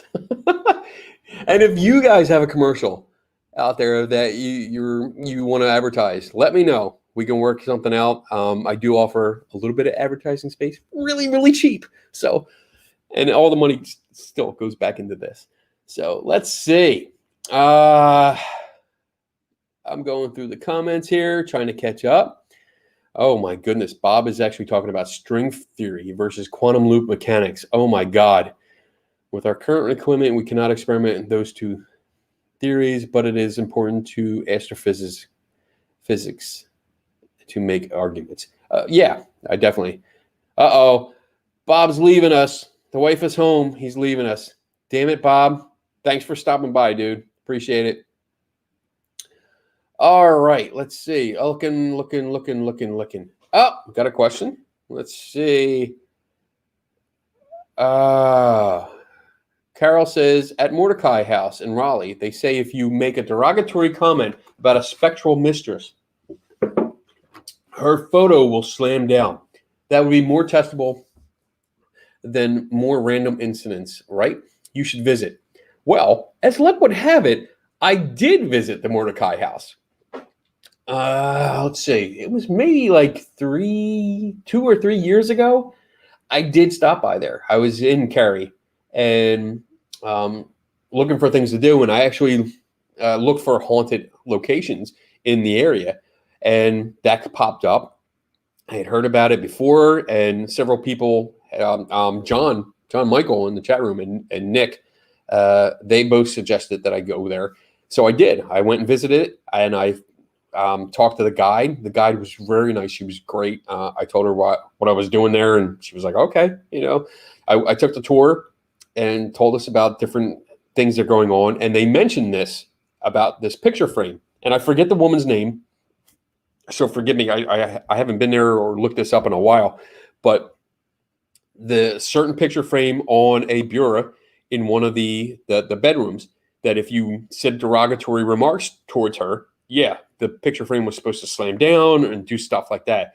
And I think I did a video where I put it up. I had a small video that I put up about the Mordecai house. I think it's on my YouTube channel, maybe. I'm not sure, but I did exactly that. I lagged behind because I'm that guy that I'm the last to leave. So as the tour was going through, we went into that specific room and they mentioned about the frame, and I waited, and everyone filed out into the hallway, and I stayed there and actually got pictures, and I was like, "What's up, bitch? What's up, whore?" I mean, it was all fun, but I tried to be serious because that was a claim. If you said derogatory remarks, I did it, and nothing happened. It did not slam down, didn't even shake, didn't even nudge. So I was kind of disappointed, but not really, because I expected that to happen, or not happen actually. But yeah. So I have been there. I do have pictures from that place. And it's like a mansion. The Mordecai house. It's really nice. I wouldn't mind living there. It's got those high ceilings, like those really high, like 40-foot ceilings. Not really 40 foot, but you know what I mean? Like really, really high ceilings. I could put all kinds of shit all over the walls. That'd be fun. All right. JD says, if you're sleeping in a haunted house and you're visited by a ghost, and that ghost engages in sexual activity with you, and you're currently in a committed relationship, are you guilty of infidelity? Technically, I think that is considered rape, because that ghost is attacking you. So unless you participate willingly, I think we're talking about rape here, which is a big no-no. But yeah, you got me with that question. I'm not. Yeah, I know we're going like all Ghostbusters here, that weird scene in Ghostbusters. But yeah, I'm not. Yeah, I would say no. We're still talking about diamonds. How far behind am I? 10:05. I'm not. Oh yeah, I'm like 10 minutes, 10 or 12 minutes behind. So yeah, war crimes. It says positive. So that's what we were talking about before. Okay, cool. All right. Trying to catch up here. I know I lagged behind. So if I missed your question by any chance, I don't think I have missed any questions tonight, because everyone's doing really cool with putting the queue up or question. That's really helping me. That's really helping me a lot. So I appreciate that. Helena says, run away screaming, even if entirely in the nude. All right. So keep going. Oh wow. I apologize already. I think I'm gonna butcher your name. Brighead Moon. Yeah, spell it out for me, like phonetically, so I get your name right. But but they say, hi Kenny, this is Nifty catching you live. I just discovered you. Thank you for your knowledge. Oh my goodness, I appreciate it. Did you happen to catch me by like the Holy Kool-Aid? Because I'm getting a lot of traffic from Holy Kool-Aid, which is a great channel. If you're not, Brighead. Okay, Brighead. Am I saying that right? Hopefully, Brighead. So I did an interview with Thomas Westbrook of Holy Kool-Aid. Sorry, I had a brain fart. Thomas Westbrook does Holy Kool-Aid on YouTube. Awesome channel. If you like my stuff, definitely check out his channel too, because he deals with like psychic fails and he's delving into the paranormal topics. He's mostly about promoting atheism and talking about religion. And I mean, he's not really bad with it. Like, he's not like a, fuck religion kind of thing. He's more of, he was a total believer. I forget his background, but he was a total believer. And then he started discovering science and understanding that a lot of the beliefs just weren't true. And he made a big switch. So he does a YouTube channel. I definitely suggest checking him out. He's a friend of mine. And I recently did an interview on his channel, and it was awesome. I mean, it was great. He made me into a cartoon, animated me, and I was like, oh, look at that. It's cool. So, all right, cool. And Brighead says, yes, exactly. Awesome. Oh, close. I try. I really try. So I'm going to call you Brighead. Brighead? So Brighead. I'm going to go with that. All right. Helena says, have you ever visited the UK for ghost investigations? I have not. I have not done that yet. I really want to. I mean, that's definitely on my bucket list. Until a few years ago, I've never been out of the country. And the only country that I've actually visited other than the United States is Canada.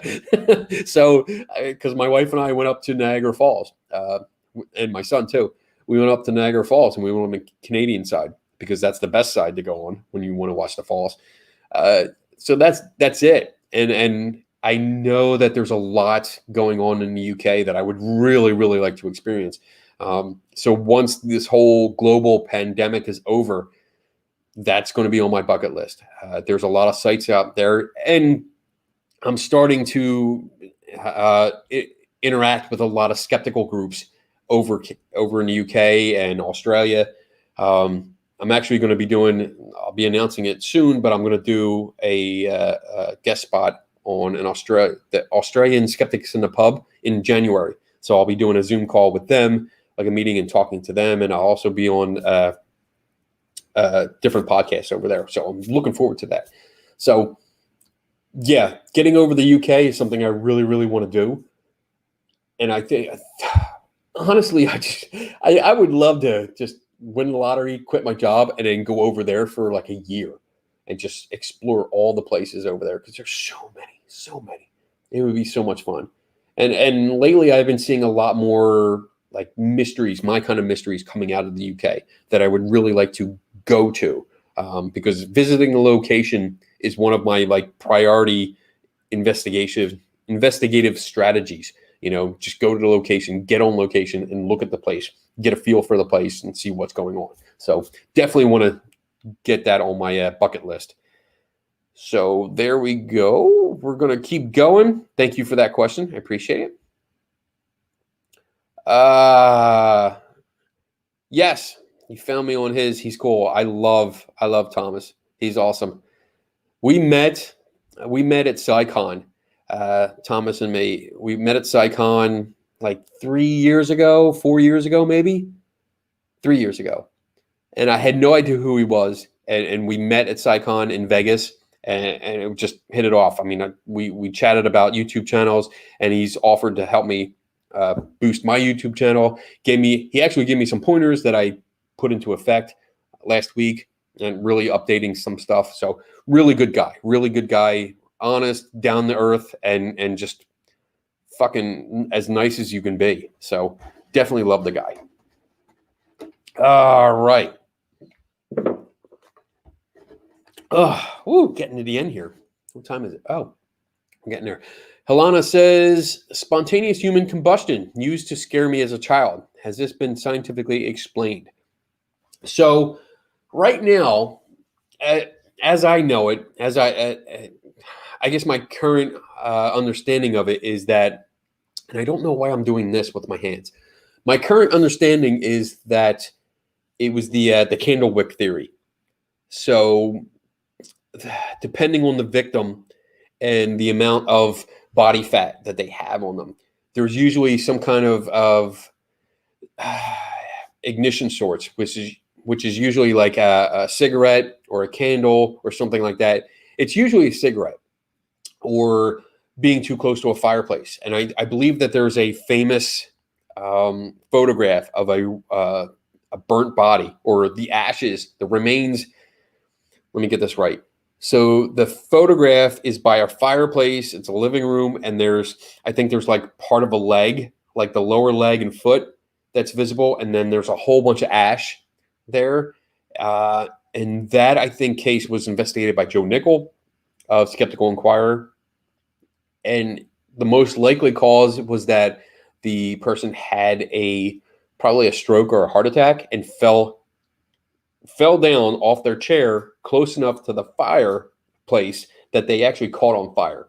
So their clothing caught on fire. And what happens is, once your clothing catches on fire and it starts smoldering, if you have enough body fat, if you're kind of an overweight person, then it acts as the wax of a candle, and you basically smolder. You burn like a candle. It sounds kind of gross, but that is what seems to happen.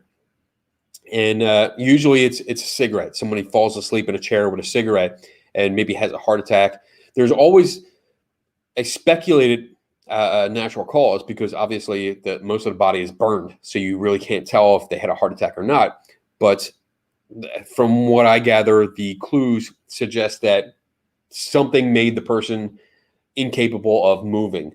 So they probably had a heart attack or a stroke, and then dropped the cigarette. It caught fire to like the chair or themselves, because it's always a localized flame. And because it doesn't burn the entire room, it usually only burns that one area, which means that it was to you. I don't think people actually spontaneously burst into flames, except in the movies. That's pretty much the only time it happens. I think it's a very slow, smoldering fire. That's why the entire house doesn't go up in flames, but you get this like corner of the room that has darkened ceiling and wall, or like the area on the floor, because it's a smoldering fire that's in that local area but doesn't spread. It stays within the candle, which is you, basically. And that's my understanding of it right now, as far as like the evidence for those kind of things that happen. There's no recent cases that I've ever come across. I mean, most of them were pretty much the repeats of the older cases that have come up, that you see in the books over and over again. But I haven't seen anything like no modern cases of that. But I know, and I'll have to, maybe I'll look that up. The spontaneous human combustion, because I know that there is a video experiment that they did. I forget what show it was, like Unsolved Mysteries or something like that, where they did an experiment where they set up a mock house, like a set, and then they had a pig, because a dead pig is pretty much close to what we would be. And they did this same experiment where they had, I think, like a candle or something, where they just tipped it over, just recreating like if somebody like fell or knocked over a candle while they had a heart attack or died or something like that. And the results showed that it was a very localized fire, and it consumed pretty much not the whole body, but a good chunk of the body, and burned all the flesh away to where you had ash. And it looked like a spontaneous human combustion thing. So I'll try and look that up, and maybe I'll post a video onto my I Am Kenny Biddle page, and so that you guys can see it. But that's a good question. Whew, I haven't talked about that in a long time. That's good. That makes me, maybe I'll do a video on that. Maybe I'll make one of that, like a standalone video just on that. Let me see. Going through the comments, play the lottery. Donna, don't tell other people to play the lottery, because then somebody else might win. If you win the lottery, I could use a grant. Let's see. Oh, Helena says, I read about it in a magazine when I was 10. Very frightening, and used to be worried. I did too, honestly. I was always like that, where I was like, oh shit, like this could happen. Like I could be walking down the street. I could be at the playground with my friends. I could be, down in the basement playing Dungeons and Dragons, and all of a sudden, boom, fireball, fire Kenny, all over the place. It scared the shit out of me. But yeah, it fascinated me. I remember that there was one book, and when I went to Catholic high school, there was one book in the library that went into that. And I remember getting that book out like at least once a week and just going through it and just reading it, looking at that picture like, wow, can this really happen? I hope not. Or at least I hope not to me. Maybe to somebody else. Hey, Bob's back. Good to see you, buddy. Glad you're back. Damn right you're back. Come back and hang out with us. Let's see. Tommy. Hey, Tommy. Says, I feel like the human combustion stories that I hear about, they seem to claim things like the furniture or clothes are untouched. So yeah, let me see if I can find a quick picture to put up, because maybe that picture that I'm describing, oh God, I gotta spell.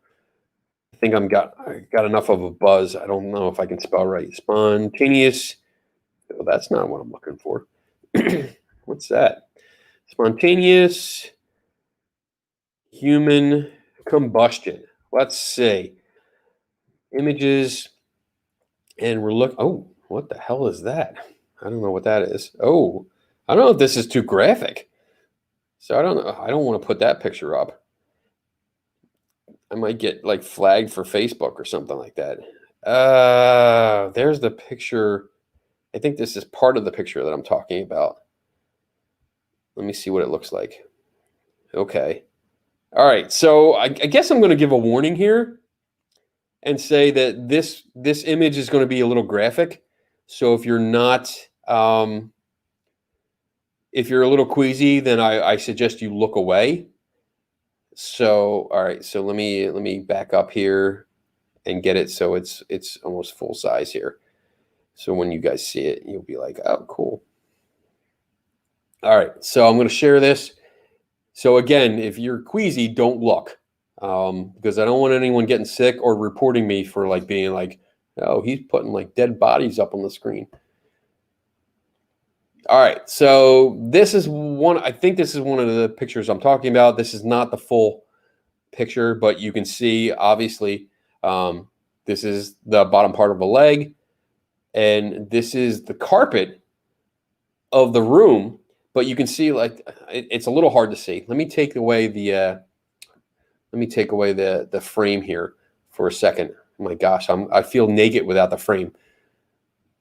Dun, dun, dun. Let me take that away. Boom. Okay, so you can see a little bit more of it. So yeah, you can see that the frame's there, but this is the chair that the person was in, and that chair is all burned. There's ashes here, but you can see not all the chair. Like right here, if you can see that, not all of the chair is actually burned to a crisp. There's still a lot of stuff that's still there. So that tells you like this is not a raging fire. It's just something that was localized and then kind of went out. Because if you're talking about a spontaneous flame, if somebody bursts into flames, like you see in the movies, then you would expect everything to catch on fire, especially if you're talking about a fabric chair that would catch on fire, that would burn. You're talking about a carpet that's here, that should burn.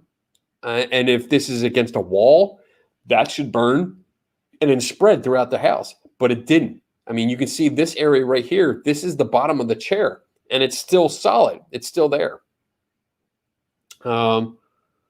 So I don't think it's a bursting flame. I think it's more of a smoldering flame, which really feeds into the candlestick or the candle wick theory, where it's your body fat becomes the wax that continually fuels the fire. And I know it's a real sick thing. I really have to find. Let me see if I can find the. You can actually watch me work here because I'm going to look. Let me see if I can figure this out. Okay. Let me shrink this up. Let me get back. and look at videos. There's a lot of videos you see here, or a lot of pictures. So no, I don't recognize it right away, but I'll have to look and see if I can find that later, and I'll put it up on screen. So, oh, look, I'm naked. I don't have my screen. I don't have my frame. Put it back on. Oh, there we go. I feel better. All right. So let me go up here. Let me see where it is. All right. Did you miss me? I did, Bob. I do miss you because you ask really good questions and have good conversations. So I do miss you when you're not here. Carol's talking behind my back. That's okay. I'm used to it. No problem. Let's see. So War Crime says, book a hotel in the middle of Berlin. Make sure to bring friends. Each day that you're there, travel in one direction. It's fairly cheap. There's a ton of history with lots of things to do and say. I would love to do that. I seriously would love to travel. Helena says, I wonder why there are no modern cases. So there might be. Honestly, there might be, but I have not heard of them. And I would think that the way social media is today, the way our world is so instantaneously connected, if there was a new case of spontaneous human combustion, I'm really sure that we would hear about it. It would be in news feeds. People, the tabloids would pick that shit up right away. There we go. I tried to snap and it didn't work. The tabloids would pick that up and we would hear about it. And that would be definitely something I would be interested in. So because that would, I mean, again, most of these cases, even the pictures, most of them were black and white. So they're old pictures. They're not anything new. And if a new case would come up, I would really, really get into that. That would, I would take a couple of days off of work and travel and see if I could really dig into that to find a cause. That would be awesome. Mythbusters. I don't know if they were the show. I don't think that was the show because it was more of a documentary type, but maybe it was. I don't know. I really have to look and see what it has. Halada has a million questions. That's okay. I mean, you know what? People like you keep this show going. That's it. Because it's a live Q&A show. And if there's no Q's, I don't have A's to give and there's no show. So I totally appreciate it. Let's see. Bob says the most recent case was in Ireland, 2010. So let's see. Spontaneous human combustion, 2010, Ireland case.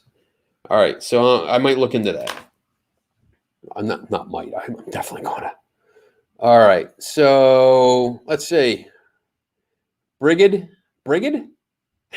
That's what I'm calling you. I hope that's close enough. Brigid says, I'm very cynical about the equipment people use to ghost hunt. What plain old investigative tools do you believe are most accurate, if any at all? Most accurate. So I'm not sure how to apply that. The term accurate, because I don't. When it comes to ghost hunting tools or gadgets, if we're talking about gadgets, no, I don't think any of them are accurate the way they're being used. And ultimately, like you can have like EMF meters and temperature guns and other environmental tools that they're probably going to be accurate, reading the readings that they're supposed to read. And if you interpret the results as intended, then yes, they're probably most likely accurate. But when used by ghost hunters, it's common for unusual, which in this case is very subjective, unusual readings to be interpreted as evidence or indications of ghosts. So that would be inaccurate to me. And because it doesn't, just because a light lights up or, a device beeps, or even if you're using an EMF meter and you suddenly get a a reading that's high, if it spikes up like 20 or 30 milligauss, it doesn't mean ghost. It means it picked up something. And especially with EMF meters, because the whole issue with rotating on all three axes, nobody does it. So already your results are invalid. But I think the meter is reading accurately, and you also have to take into account the plus or minus percentage of margin of error. Because like EMF meters have a margin of error. Every device has a margin of error, and you have to look in the specs to see what that is. So yes, they're accurate within their margin of error, but when the results are interpreted in a specific way, as in like ghost hunting, the results are usually interpreted inaccurately. So I don't know if that actually answered your question, but I kind of went off on a tangent there. I'd say for me, I think the most accurate tools that I use are my notebook, one of my notebooks, and just going around and measuring my tape measure, my spirit level. Those are my most accurate tools, really. I mean, because they're pretty standard. There's not much interpretation with that. I mean, the spirit level, yeah, it's like, all right, yeah, it's within the lines. That's level. Okay.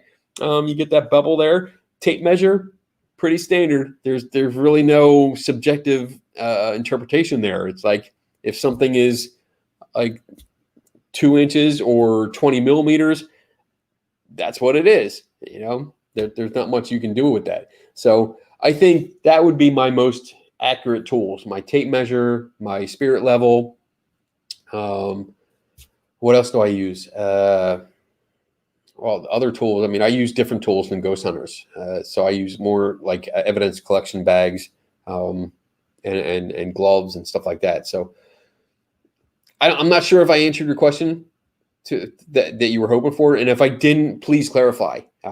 Give me a follow-up question. I'll certainly go into it. There's nobody that goes on after me, so I can actually stay up and do this all freaking night if I want to. Right. So let me keep moving here. War crimes adds on afterwards. Travel around Europe at your leisure. You don't need much planning. Although COVID has changed everything, so the trip may require a rain check. Yes, I know. Yeah, I hate COVID. Hate it. Helena says, unexplained stuff is fascinating, but my mind likes the full story. Me too. That's it. Even though I call myself a skeptic, I identify as a skeptic. That's it's up in the name. I love a ghost story. I love a paranormal story. I love them. I still take ghost tours. You know, if we go to a different place, if my wife and I travel to a different location, you know, I'm always looking to see if there's a ghost tour, and I'm totally into taking it. And but I want to get the full story. Sometimes taking a ghost tour will give you that entertainment part, but then it might give you a nugget of like a mystery. It might bring it up. I mean, this is a good one. We went to Zach Bagans' Haunted Museum. And this actually ties into JD's question earlier. We went to that museum to see what's going on, to see there were certain things I went to see, like the Dibbit box that was in there. But we went there, visited. We went with some friends and went through the place, and we came across the Bela Lugosi mirror. And that was an attraction. That was something that was there. It was supposed to be cursed, and bad things would happen to people that stared into it. And the tour guide gave us a background story about it. And she had mentioned something specifically about Bela Lugosi and why he used it. And the reason was, because I know you guys are going to ask, that he wanted to contact one of his dead wives. He wanted to contact his dead wife. That's what we were told. And that got me thinking, like that kind of thing stuck out. So it's like, all right, who did he try to contact? And, is there stories? Did he contact her? After we got out, because you're not allowed to use your phones inside the museum, because then you could get evidence of all the fakery. But once you're outside, I looked it up and found out that Bela Lugosi was married 5 times, 5 times, but they all outlived him. So there was no wife to contact from the dead. So that was an interesting thing that really set me on the path of looking into this object. So yeah, I wanted to get the full story, and that actually was a great investigation that led me to not only talking to the owner of the mirror and how her family came into possession of it, but I also got in touch with Lugosi's family. So I was actually in touch with his granddaughter, talked to her, and then through her, I got to contact his son. So he only had one child. So I actually got to talk to his son, which was great. I mean, that's an awesome thing. I love getting that full story, getting the perspective and primary sources. Oh my God, it was so great. So that's the kind of thing that I like to get to. I love the story, but the real story, the story behind the story, is more fascinating sometimes than the cover story. So awesome. Good. Glad you brought that up. All right. So Carol's got historical trivia. In colonial America, 1700s, women wore wool aprons and skirts because they did not catch fire as easily. Cooking fires were common cause of death for women at the time due to skirts catching fire. I can see that because there's been many old houses, historic houses that we've been into, and the oven, if you will, was a fireplace, an open fireplace. It wasn't just a little, fireplace where you could stick a couple logs of wood in. It was part of the house. It was like one wall of the room where you actually walked into it. You could walk into this fireplace. So, and usually like the cooking pots were hung over the fire. So yeah, totally could see how skirts would catch on fire. So I definitely, that total fire hazard. One of the places we visit occasionally in Levittown is Bolton Mansion, and they have an excellent example of that. They have the kitchen area where it's that kind of a wood burning. I don't even know what you call it. I don't think you call it an oven.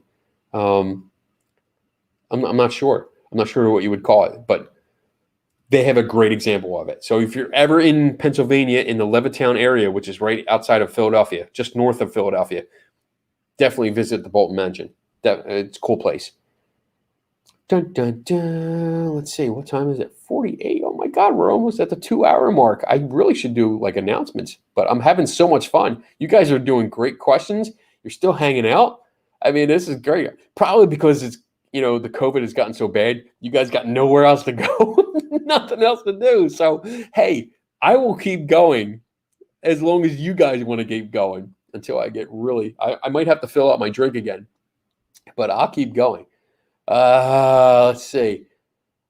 Let's get to the gore. That was JD. When was that? 10:33. So I'm very far behind. Oh my goodness. Bob says, speaking of graphic, Naked Kenny with his Biddler. Oh my God, what are you talking about? Oh, this show just took a really weird turn. And Alana says she's on a diet now because, oh yeah, definitely less body fat, not so much of a candle wick effect. So yeah, definitely want to be much thinner. Let's see. Going through, I don't see any other questions here so far. I'm trying to scroll through. I'm catching up. I appreciate everyone putting a question or a cue before their question so I can pick it up. That's awesome. And Brigid says that's exactly what I wanted to hear because counting out things is what's important. Counting out. I agree. All right. Got a cue. War crimes. Oh crap. Let's see. Super serious question. Whenever I see comments like that, it gets me like I get into like preparation mode where I'm like, they're trying to set me up. Super serious question. They're gonna hit me with some silly question that I'm not gonna realize until I say it all. So, super serious question. Do you have a Steam account? If so, are you open to folks sending you gifted games? I would very much like to send you Phasmorph. So, Phasmorphia. Phasmophobia? Phasmophobia. I've heard of this game. So there's another podcast that I listen to that's called the Spooky Science Sisters. And if you're into podcasts, definitely subscribe to that one too. I love them. They're awesome. And I've actually been on their show once, and I've helped with a few other things. But awesome show. And they actually reached out to me, and they wanted me to play. They wanted me to join their team. So it's like an online game that you play on your phone. And I guess you're like a ghost hunter, and you use like the tools of ghost hunting, and you can join a team, and you go through and try to, I guess, bust ghosts, or solve cases. I think it's more like bust ghosts, but I haven't done it yet. And to be honest, I don't have a Steam account, and I really don't have time to play. I love playing games. Like, I'm an Xbox guy, so I have a few games on Xbox that I play, but it's like very rare that I get to sit down and play a game. And usually it's just when I want to kill animated aliens, because I want to get frustration out. So I don't have too much time. I mean, this is the second time I've heard about it, so maybe I'll look into it a little bit more. I'm going to write it down. It's going on my notepad. And maybe I'll look into it. Phobia. Especially this weekend, because I do have a little bit of downtime. Not too much, because I have a lot going on this weekend. Even though I'm not home, I have a lot going on. So maybe I'll look into it a little bit. And then I'll let you know. Brigham says, thank you. You're welcome. I don't know if that was for me, but I'm going to take it anyway. Chanel, knee surgery on my left shoulder and kidneys. Oh my God. Sorry to hear that. I hope everything goes well. That's always sucks. Wait, what is this? Don't get started on that, dumbass. Oh my God, that man can kiss the reindeer's ass. Oh my goodness. I didn't know where that was coming from. Like, I didn't read the whole comment until I posted it. That's great. I'm glad you're in the right place, because we are not fans of the Baggins, Mr. Baggins. Let's see. Bob has never been on a ghost tour. Shocking, right? Yeah. Well, not too much. I mean, not everyone's into it. It's one of those things that I'm into. So, like, every time we go to a new place, when my wife and I travel to different locations, when we could, we would look up different things. Like, we would look up interesting things, and it's nice because we both have different interests. So she'll look up certain things, and we can do like that stuff. And then I look up things that I like, which is mostly like haunted stuff. I don't know why I did the quotes towards me. Haunted stuff, UFO sightings. I usually look on like Atlas Obscura. That's one of my favorite websites. I also look up like Roadside America, different things like that, to see what kind of freaky things or weird things or strange things are around. Oddities museums. I love oddity museums. I love them. So I will always look them up and visit if there's one in the area. There's one that's not too far from me, and I've been to twice. Same fake shit, but it's still fun. Halana says, that's a great story with the mirror. If you want to know more about that, go on to Skeptical Inquirer. I think it's .org. Let me make sure. I think it's skepticalinquirer.org, right? Yes. And look up my name. Look up Kenny Bull, and then scroll through the articles that I have. There is an article that I wrote about the mirror, and it gives you all the information, the background information about it. And there's a lot there. Actually, you know what? I'll just look it up since it's right in front of me. I'll look it up and put the link in the chat room because it was one of my better investigations. Not because it not only did it take a shot at Mr. Baggins. Let me see. Let me type here. Mirror. Let's see. Bela Lugosi mirror. Wait, there it is. Not only did it take a shot at Mr. Baggins, but just getting in touch with the people and learning the history. And I got to know a lot of history. I actually got to know more about people that that were part of this history, the provenance of the mirror. It was just awesome interacting with the people and learning about their lives, learning about their family, and seeing like the details of the case. It was just awesome. All right, so pasting and commenting. So that should be coming in the chat room in a few seconds. So you can certainly click on that and then read all about it. I sound like a newspaper salesman. That's good. Chanel says Mineral Springs in Alton, Illinois. I don't think I've been there. Well, no, it's not that I don't think. I know I haven't been there. But I don't think I've heard about that. Mineral Springs. I've heard about one in West Virginia that's like a springs like that, but I'm not sure if I heard about that one. So let's keep going. Oh, Carol starts off a spooky story with "It's a dark and stormy night." That's good. Oh, you just love me, Kenny. Oh, that's so nice, Bob. Oh my God, Helena. It's 4 a.m. in the UK and you're still up watching this? Damn, you are dedicated. I love that. That makes me feel so humble that you actually stay up all night like this and just to watch this show. My goodness. This is great. I feel bad that you have to stay up, but that's awesome. That's so awesome. All right, let me keep going here. I really should wrap this up, but if you guys are having fun, I mean, I'm not one to stop it because fuck, man. Let's see. It's Friday. War Crime says it's Friday. Pizza, beer, bullshitting with friends. Perfect. Awesome. I am glad that I can offer this entertainment to you guys. I'm so happy that I can be a part of this and help out, curb your boredom. Damn. So let's say, War Crimes goes more with this app. You're identifying ghosts, but you don't bust ghosts. Oh, I can identify them. Fake, fake, fake, fake. I win. Oh, man. All right, so let me keep going here. Let me keep going. And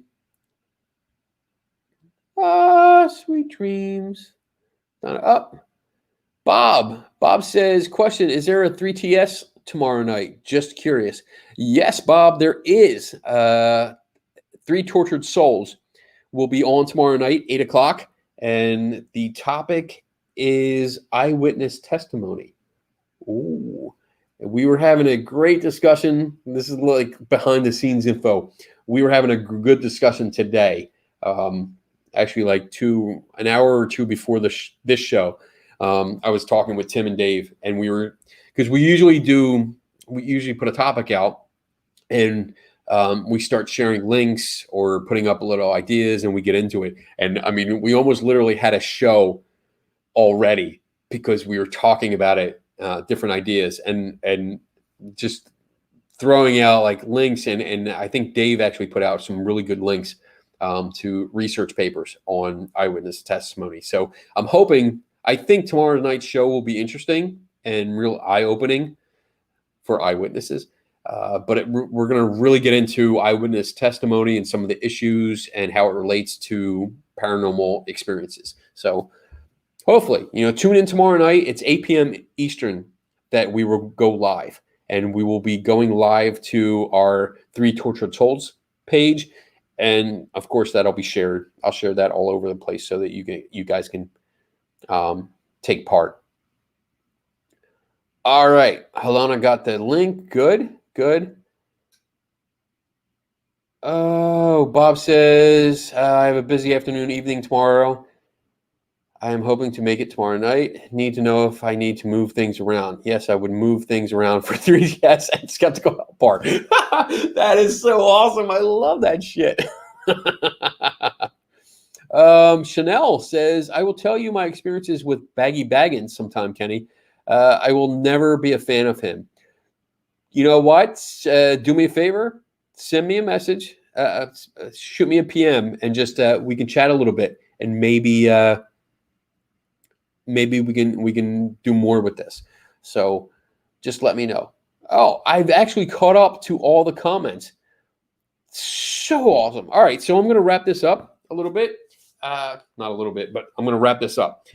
I don't have too many announcements that I can actually announce, but one is that, yes, there is no show next week. So next Friday night, there is no Skeptical Help Hour because I will literally be on the road. I'll be traveling.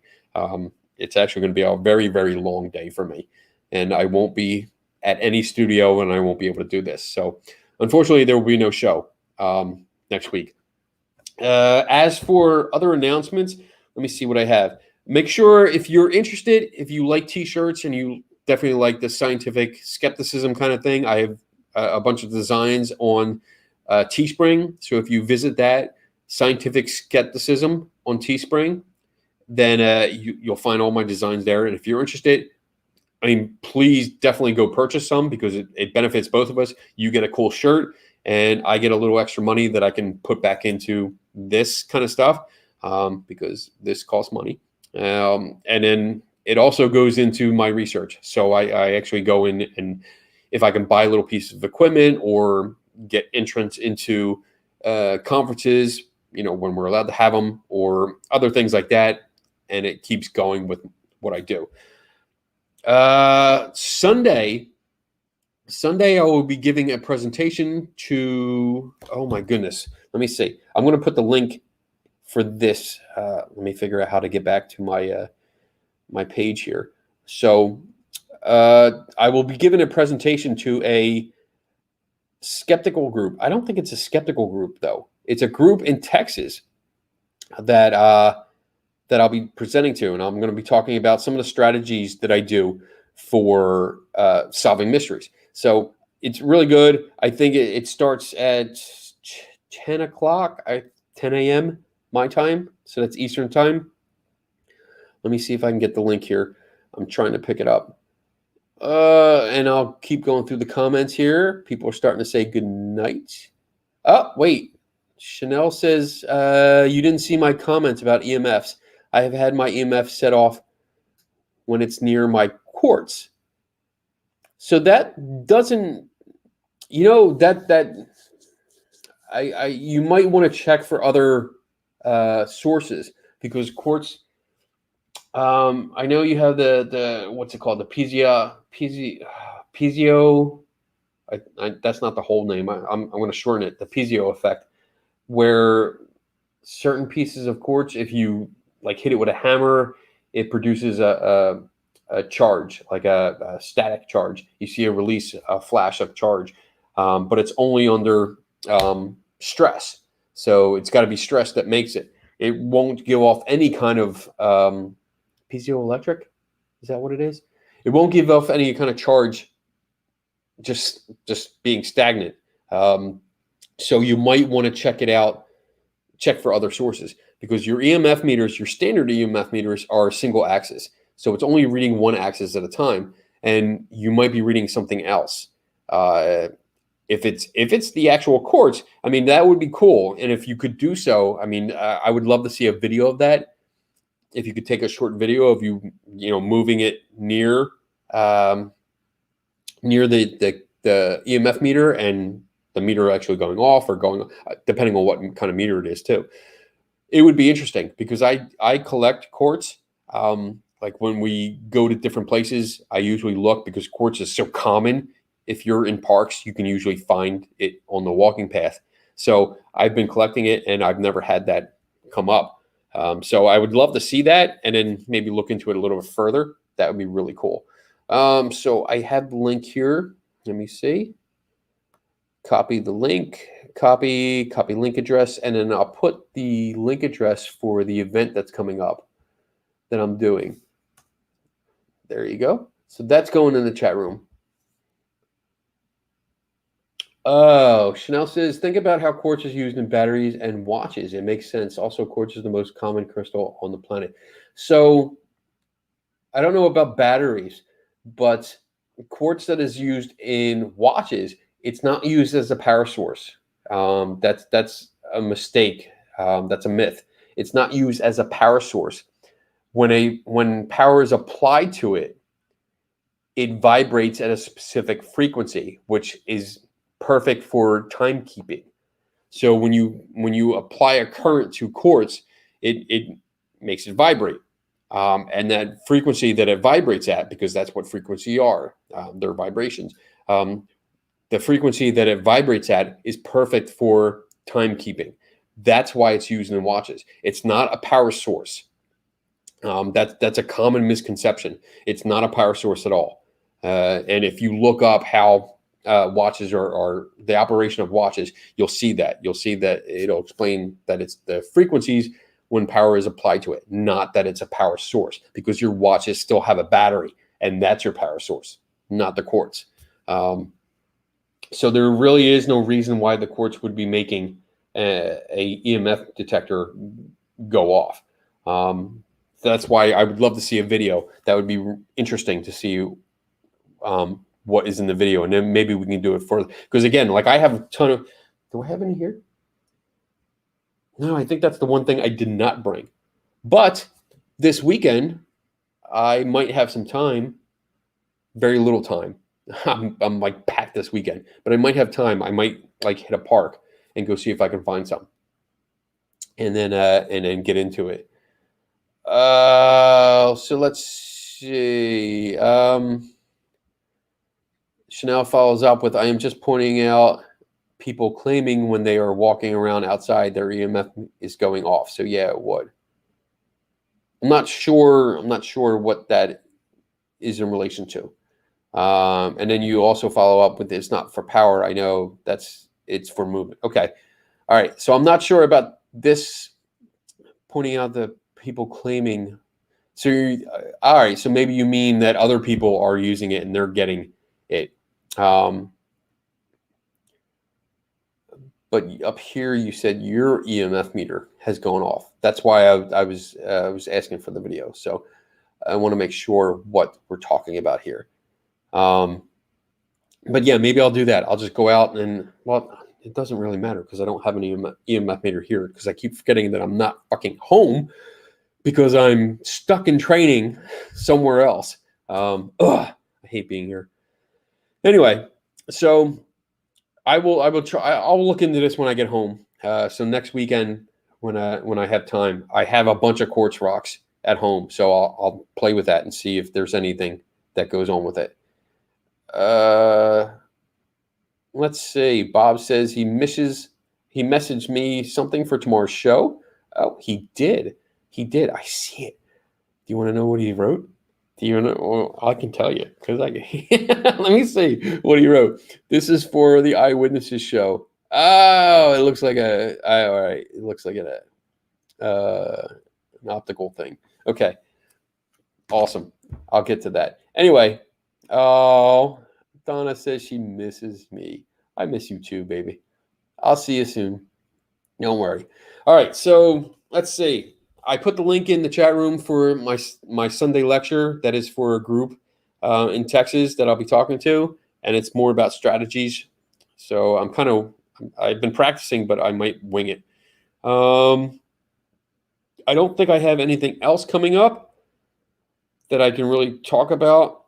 Tomorrow, if you're interested, if you want to listen to more like lectures, science-based, skeptical-based lectures, the New York City skeptics, they're having a skeptic camp tomorrow, and it's an online lecture series where you can register. If you go to their Facebook page, New York City skeptics, I think that's what it is. New York City Skeptics.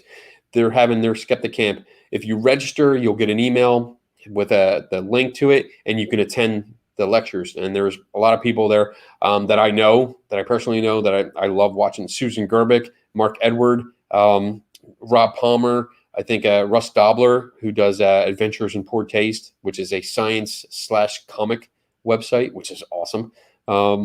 They're all doing different lectures. There's a bunch more, so check it out. Definitely check it out, because I'll be listening to it tomorrow.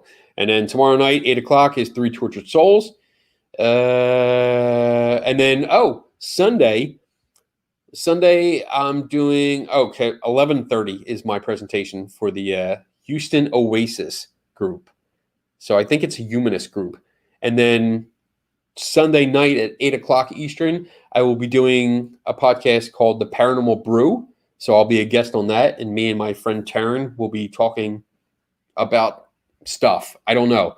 All I know is we'll be drinking and talking about paranormal stuff. She's a ghost hunter, and we always have a good time. So let's see. Oh, Chanel says, sorry if I'm confusing Kenny. My brain speaks faster than my fingers type. I have that same problem, so don't worry. I can totally relate. And I have rock dust stuck in my keyboard. Are you a geologist? Yep, I know. Dummy me for bagging rocks on my desk. No problem. No problem. I mean, it's good. I know things can get confusing when you're trying to type something, and it gets lost and confused. Don't worry about it. It's all good. And she also says, good night, Kenny. Hey, great show. Lots of great points and laughs. Good. I'm glad. I'm so glad.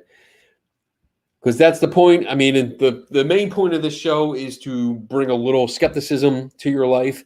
The second point is to encourage discussion, conversation between people that have different opinions. And I love seeing that. Every week it's been growing, and I see more people show up. I've seen a lot of new names pop up tonight, which is really awesome. I mean, it really makes me feel great that people are interested, and not only interested, but they stick around more. So that's awesome. And then actually leads to, I've been actually talking with my wife, and she might be actually joining me to be like my producer, because so many comments come through, and we're getting more people coming in. So she might actually help me and take over, where she'll be on the side of my office, taking over the comment section and helping me out, like going through the comments, so I don't miss questions. And, when I get long-winded, she'll be like, hurry the fuck up, let's wrap it up. You got another question. So hopefully it'll get more smoother. More smoother? Yeah. Okay. And what else? Is there anything else to say? I don't think so. So pretty much at the end of the show, it's stay safe, everyone. I enjoy you guys. I really appreciate you guys coming out every Friday night and hanging out with me. And I hope that I give you some kind of entertainment, and it's worth you guys spending like 2.5 hours with me, 2.5 hours now with me. And I hope it brings some joy to your life. So stay safe. I know these times are tough. Just keep going. Just keep going. If you guys ever feel down or something, don't hesitate to reach out. If you need to talk to somebody, I'm usually online all the time. If you want to send me a message and just chat, because if you can't get out, if you're feeling a little down, feel free. I don't mind having a conversation. We can talk ghost stuff. It's good. And then wear your mask. I know it sucks, but just do it, so we can get out of this and we can start traveling again and start hanging out, because I'm meeting a lot of people, and I want to meet you guys in person. And I want to go back to conferences. I want to go back to events. I want to come out and see you guys and hang out and, share some rum with you guys, because that's just awesome. Getting to meet you people in what do you mean, you people? Getting to meet you guys in person is one of the greatest things, that comes from doing podcasts and writing. So, getting all emotional and sentimental here, getting mushy. Woohoo! Anyway, so with that, I'm gonna bug out here, and I'm going to continue drinking the rest of this rum and have myself a good night. So I'm going to set myself up here. Okay, I got my end video ready to go, and I'm going to give you my tagline because it's really, really important, and that is never stop learning. Have a good night. Safe weekend.